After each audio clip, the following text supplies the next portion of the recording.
I'm not gonna swear. Now I'm more confused than I was when I first started. My husband went out and I thought now would be a great time to show the internet what I look like without makeup on. That and everything that's happening. I'm pointing at myself in the reflection. You nasty. I have in front of me not a lot of makeup actually. Oops. Since this is my first time doing this, that I could begin by just grossing everyone out. Maybe I should put in my sclera contact lenses, and if you're not familiar with them, you'll see how they go in and what they look like once they're in, and maybe learn something along the way. These really need your eyeball to be lubricated. The rule of thumb is that you put them in before you put any makeup on because you don't want to drag the makeup into your eye. It sounds as bad as it is. That's gross. My cat is going insane. I'm gonna put a couple drops in the eye. I'm starting out with my right eye. Let it run everywhere. Oh, wonderful. The wetter the better. I don't know if it really shows it. You really get an impression of how big this thing is, but it's going in my eyeball. So everyone does this differently. I'm just gonna do it the way I do it, which is to just cram it in there. This is so personal. I'm just gonna slide it in, sliding it upward. Once it's in, I'm going to pull down on my lower lid, and she just pops right in. And then you really just have to let it settle in there. It takes a minute to just sort of suction to your eye. It doesn't hurt. It's weird. It just feels like there's things here, which there is because it's a giant contact lens. Here we go. Lifting up, sliding in and up. Give it the old reach around. And if Visine goes in your mouth, that's totally fine. It's awkward looking in the mirror when you're like this. I don't know what I'm doing. I've been playing around with this look in my mind, which has to do with strips of paper. Inspired by an artist on YouTube. Her name's Claire. I'll link it.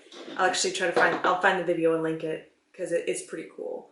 But it involves taking strips of paper. I think that's what she used. That's what I'm gonna use. I'm like already regretting doing this for my first time. I was thinking about doing a sort of face peeling look, making weird shapes. This way, maybe? Do I want it to come, should I have it come down like that?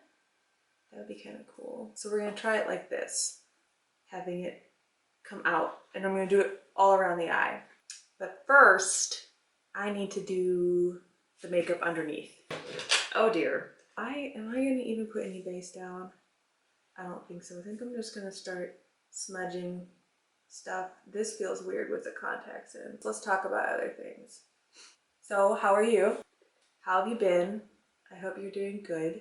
I hope you have a lot of good things going on right now. And if you don't, that's okay, because shit doesn't last like that, you know? Oh my God, Jesus. I said I wasn't gonna swear, and I'm also horrible at saying reassuring things, so sorry. The other day, I was having a mental breakdown. Not a big one, just, you know, one of those ones where you're like, ooh, oh boy, what's happening? Struggling. But I started having epiphanies, one after another, about, really it was just one epiphany. Why am I trying to make it more than it was? But about, you know, the cycles and the roles that we play in our lives. Who you are to the people around you, people in your family, people in the community.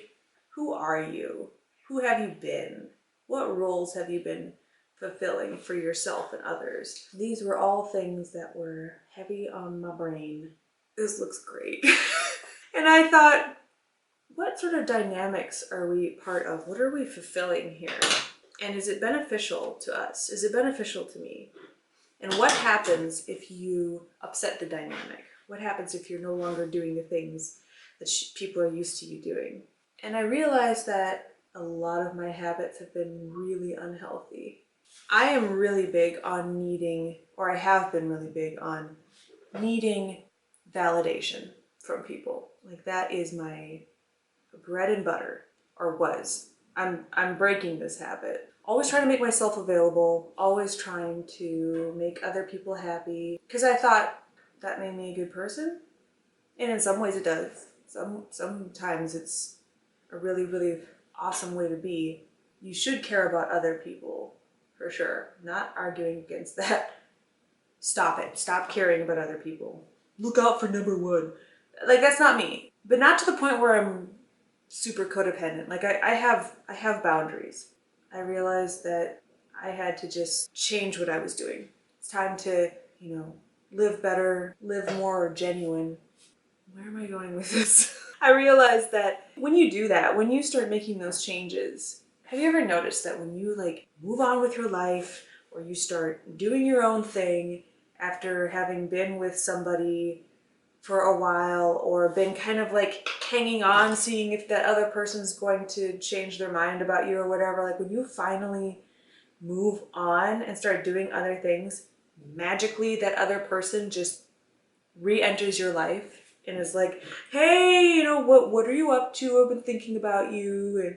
And you can get kind of pulled back into it. You can get pulled back into this cycle of being, and it's really obnoxious.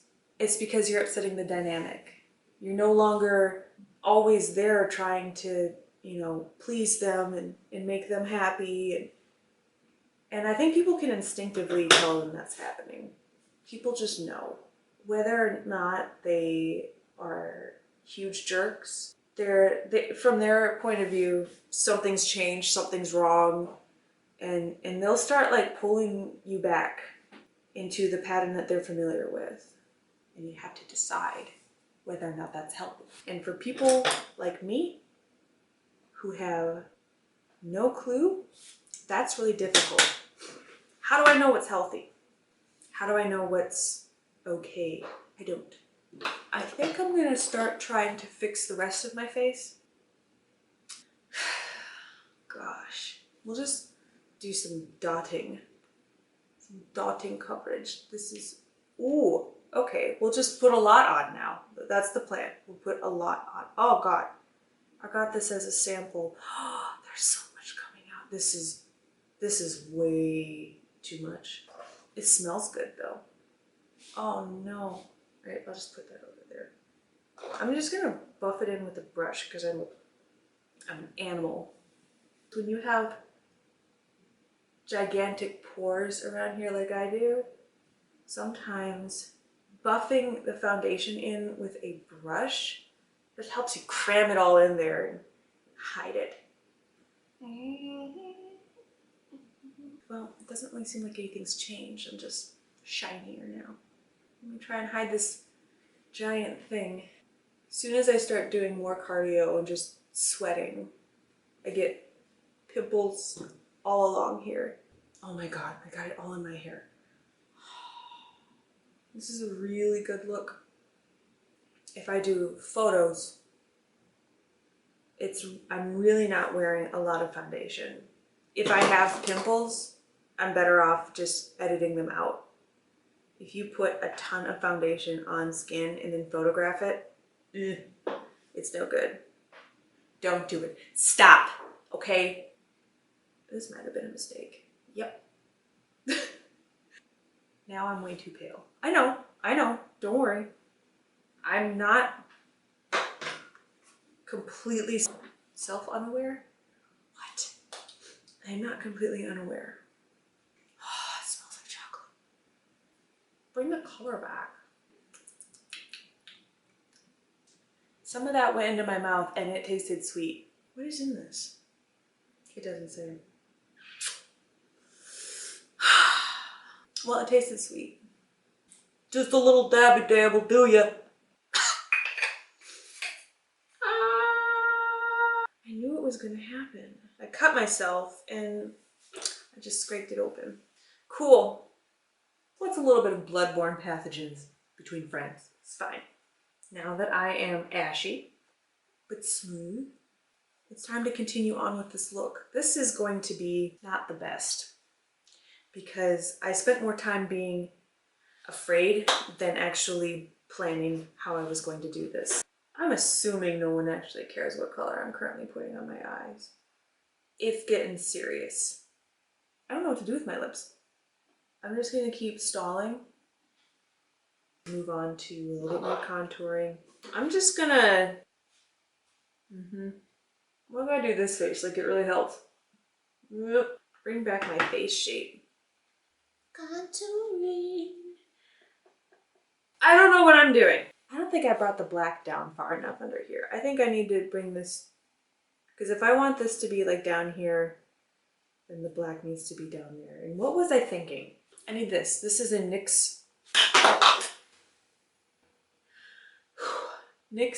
Professional Makeup Jumbo Eye Pencil. Oh, good. After this, I'm gonna go throw around the pigskin. Oh. Even the dog's coming to check on me now. He's like, girl, what is going on? Just gonna blend it out a little. Why did why did I put concealer under my eyes if I was just gonna do this? The world of makeup is filled with time limits. Can I help you, Pie? Pie's in here now. He's like, what's wrong with you? I don't know how to wow you people. I don't. What do you want from me? Back off. Unwarranted hostility. That's my middle name. I feel like this is falling apart. Okay, well, I'm gonna try and bring this down my nose. I do not contour my nose because I don't understand it. My face is so crooked that it's, but I do want to blend this out so it doesn't just stop.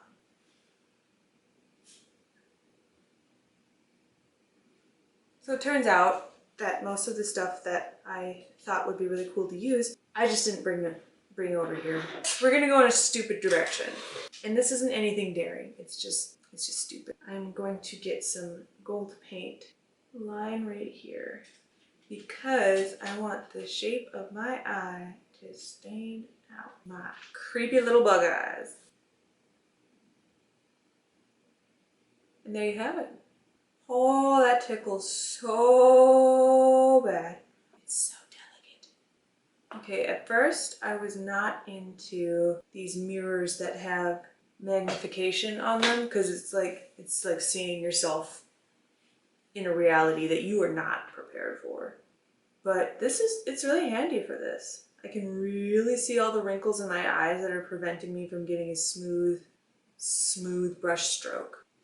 If you stop seeing it as yourself and more just a canvas, you're not as filled with despair. I'm not filled with despair. Blech. I'm filled with gas. I'm a gas giant. Gas giant. I haven't learned the words to describe what it is that I'm trying to do to my own face right now. And it's not that it's anything super creative. This is not groundbreaking. It's just that I haven't heard any terms in beauty, in the beauty community that would guide me. I'm essentially just trying to show the actual shape of my eyes. Like if you were to do a smoky eye, except everything's reversed. You got it wrong. Because in photos, it will look real creepy. I really don't know how this is going to turn out. I really don't. I don't. So I hope everyone's been well.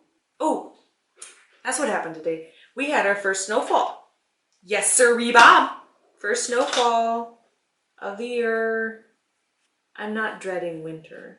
I kind of refuse to do this whole thing that a lot of us northerners like to do, where every year we act like, oh my gosh, what is this winter thing? Oh my geez, oh gosh. Just like, I'm over it. I'm over acting like the changing seasons is a personal attack on me. Ouch. No, I am not turning inept now. I refuse. Why didn't I do this before? It's so late. Oh no. What if my husband comes home and sees me like this? No. The problem is that there's a lot of things I haven't accomplished. There's a lot of things that I'm supposed to be doing right now. Well, first of all, It's gonna work. I just need... What can we learn from the Hindenburg? Just hang on. You won't even believe. I started listening to the history of nuclear disasters. I have long since been fascinated by nuclear power, nuclear fission, the whole thing. Not necessarily just the disasters, but the disasters are pretty fascinating. What is going on? Because the author, who shall not be named because I can't remember, the author talks about it from a perspective of just educating the listener. Just sort of dispelling a lot of fear about nuclear power. In the grand scheme of things, as far as disasters at power plants, nuclear power is really not high up there. The concept of it is terrifying. The concept that you can be near something and it's killing you and you don't know it. Sometimes you know it. Sometimes you really know it. It's something that we have a hard time wrapping our brains around. I have a hard time wrapping my brain around it. I can understand fire. Like, oh, I'm on fire. That guy's on fire. You can see it. There's no denying it. Where's that noise coming from? You get exposed to rads and you don't know what's going on. Oh! Big boom or flash of blue light. You taste a funny thing in your mouth. Funny thing you can taste metal in your mouth. Maybe you start throwing up right away. It's just, you come into contact with or get too close to a substance that you can't necessarily see. You don't understand what's happening to you. And it is annihilating you from the inside. There's a latency period. You might seem like you're getting better. Your bone marrow just turns to mush. Your vascular system, that's so insensitive. I'm sorry. It's not funny. It's terrifying that you could unknowingly encounter that. I'm not anti-nuclear power. I'm really not. Don't you be coming at me with some plutonium on fire or whatever you're doing. You keep that to yourself. All the powder could just go into my cut. It promotes coagulation. That's a sexy word right there. Coagulate. We're just gonna, we're gonna start putting them on. I have come too far in life. What is that noise? I put some liquid latex on this. I'm just gonna plop it on my face. And on we go. This is gonna be one of those things where I realize that I should have just gone to bed early. What is it? We're relaxing. This is me time. Oh boy. Stupidly close to my eyebrows. You guys, it's happening. I don't know what I was thinking. Neato. I think I'm fully grasping the situation. Can't you see I'm working?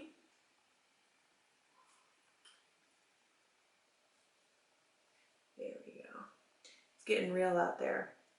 My initial thought was that I was just going to fill a lot of this in with black. I know exactly what I'm doing. Super! Do the impossible. See the invisible. I'm just gonna do some like random cracks. Somebody help me. Okay, I'm just gonna go to bed and hope that this all blows over. Let's try this. Let me just take this.